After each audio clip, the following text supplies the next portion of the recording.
India's PMI rose to 52.1 for March from 51.2 in February.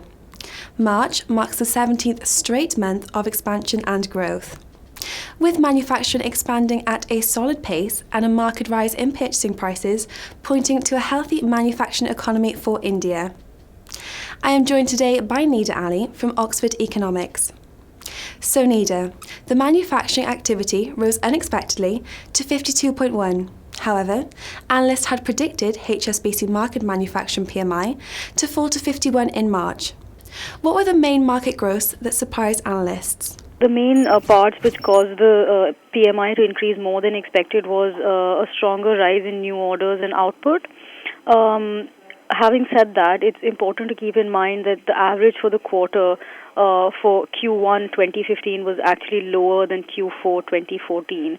So it's important to look through the monthly volatility and look at a broader time frame to judge the position of the economy. In light of this data out, has the expectations that the Reserve Bank of India will cut their interest rates on the 7th of April increased? As part of our original forecast, we actually didn't expect an increase in interest rates this April.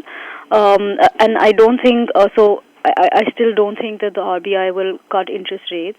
But I don't think the link has anything to do with this month's data, because as I said, on the quarter as a whole, the PMI is actually lower than last quarter. So I don't think there's a link between the two, but separately, I think the RBI will maintain the rates at the current level in April.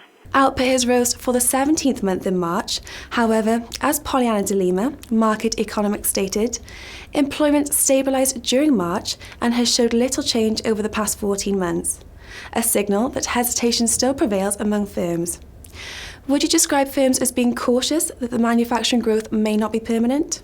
Yes, it's too early to jump to any optimistic conclusions right now, I feel, because the private sector in India is highly indebted and credit conditions are also not very favorable. So I do think that it's possible that the spurt in growth that we've seen will not be sustained in the coming months. And finally, with outputs rising and manufacturing thriving, what is your GDP forecast? The state of the economy has actually improved quite a bit in recent months. There have been a lot of positive developments.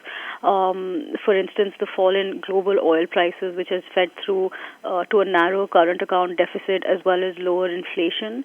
The central bank has cut interest rates.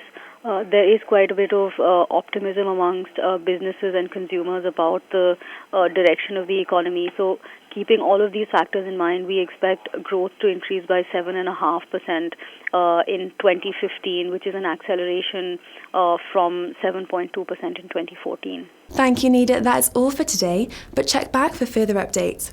Goodbye.